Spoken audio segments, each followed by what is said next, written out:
to another bead tutorial video from EurekaCrystalBeads.com.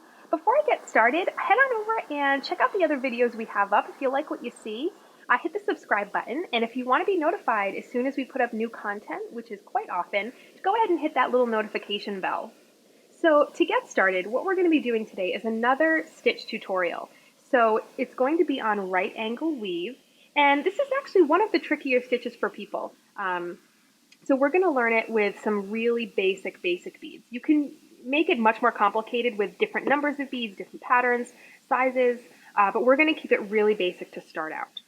So I'm going to start by picking up 4mm fire polish beads. And actually what we're going to be making is going to be lovely on its own, but you can actually use it as a base and embellish on top of it, which is really nice too. And we, over on our website, EurekaCrystalBeads.com, have a ton of really gorgeous 4mm and other sizes of check fire polish.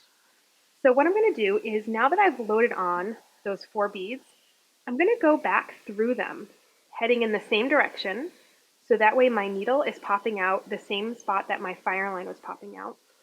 I'm using some fire line here that I've threaded onto a size 12 needle, and then I've waxed. And the waxing is really great because that'll help to keep your beadwork a lot tighter. So now that I've gone through all those 4 beads again, I'm just going to go through one more bead to really make this into a nice tight circle. And again, this is just a stitch tutorial. This isn't for a finished product. All right, so now we have a little circle with 4 beads. And something that I usually tell people when they're trying to get used to it is, if you can visualize that this is a clock, what we're doing is we're coming up out of 9 o'clock.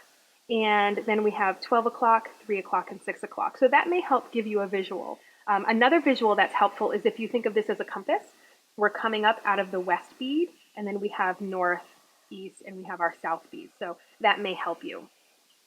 So what I'm going to do is, to start off, I'm going to go across my 12 o'clock, or my north bead, and I'm going to pick up 3 new beads.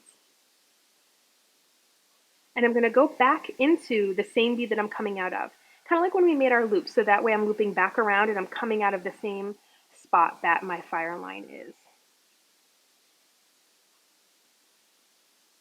Bring it down. You get another little loop, a new loop.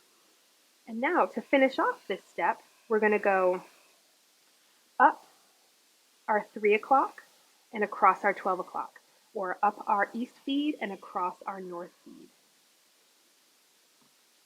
You'll notice that one of the things I tend to do before I go through a bead is I will tend to wrap the fire line around my finger. That helps me keep everything nice and tight. And another tip is, when you go to pull your fire line and tighten up your loops, never pull up and away. If you are using a bead that has a little bit of a sharper hole, like a Swarovski crystal, you could be pulling against that sharper edge. But also, that issue aside, the best way to tighten your beadwork is just to continue to pull in that same direction that it's coming out of that bead. Now, it's up to you. I like to flip my beadwork, so that way I'm always kind of positioning my needle the same way every time. If you find that confusing, you can just keep holding it the same way. So I'm just going to repeat. I'm going to pick up 3 new beads. Now, what was my 12 o'clock bead in this circle that I made is going to become my 6 o'clock bead in the new circle I make. So I'm going to loop back through. I might have to turn this here so I can see. There we go. And then I'm going to go through the next 2 beads in my circle. Or, in other words, up my 3 o'clock and across my 12 o'clock. And if you find that you have a hard time keeping your right angle weave tight, you're more than welcome to go through your loop all over again. So while some people might be finished with that loop here, you can always loop back through those other beads. So down your 9 o'clock, across your 6 o'clock, and up your 3 o'clock, and through your 12 o'clock again. And that will help you keep your beadwork a little bit tighter if you find that you have a hard time keeping that tighter bead tension. So I'm just going to go ahead and do a few more rounds for you.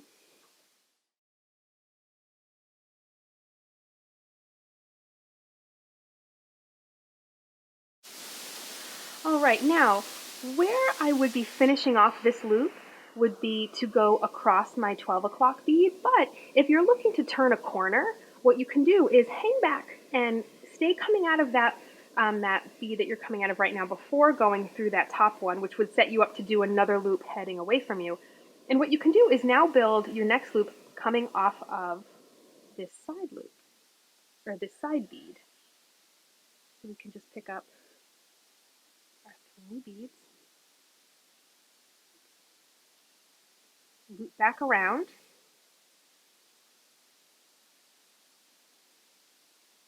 you can see here we've turned a corner.